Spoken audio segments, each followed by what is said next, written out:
இன்பம் இல்லை. பாசங்கள் நேசங்கள் ஏதுமே இன்றி வாழ்ந்திடும் வாழ்க்கையோ வாழ்க்கை இல்லை. பிரிந்தே நாம் வாழ்கின்ற போதிலும் நினைவுகள் நம்மை சேர்த்திடுமே.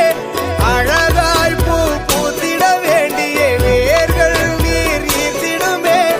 இன்னொரு ஜென்மம் அது கிடைத்தாலும் கூட இதுபோல் ஒரு சொந்தம் கிடைத்திட நாம்